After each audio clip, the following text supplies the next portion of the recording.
Boleh kadang bas. Oh bukan. Kau boleh kadang bas.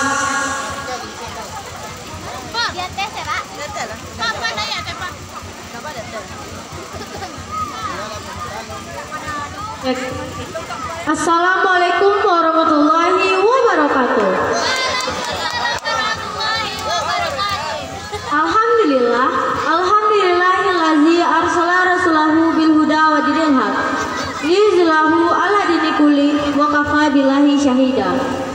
Puji syukur marilah kita ucapkan kepada Allah Subhanahu wa taala yang telah melimpahkan rahmat, nikmat dan karunia-Nya kepada kita bersama.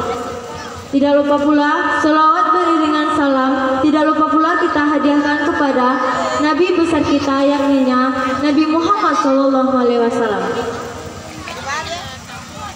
Yang sama-sama kita hormati Bapak Jorong Bungo Harum, dan yang sama-sama kita hormati Ketua DPC Demokrat Kabupaten Solo yakni Bapak Agus Syahdeman. Dan yang paling terspesial pada malam hari ini yakninya Bu Mimi yang telah berkesempatan hadir.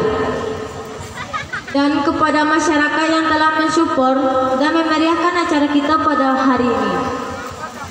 Acara selanjutnya yakninya adalah sepatah kata dari Ketua Panitia.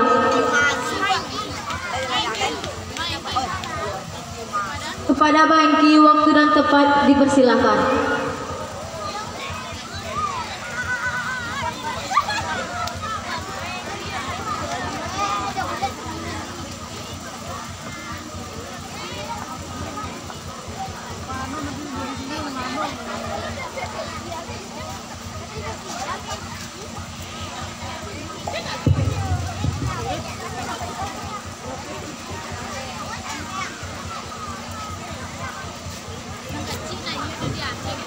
Assalamualaikum warahmatullahi wabarakatuh. Baiklah, kata-kata penghormatan kami tumpahkan kepada pembawa acara. Baik, kami atau saya dari Ketua Panitia mungkin tidak akan banyak untuk berkomentar. Jadi kami dari Panitia mengucapkan banyak terima kasih kepada seluruh masyarakat yang sudah mau menyumbang untuk kelancaran acara kita.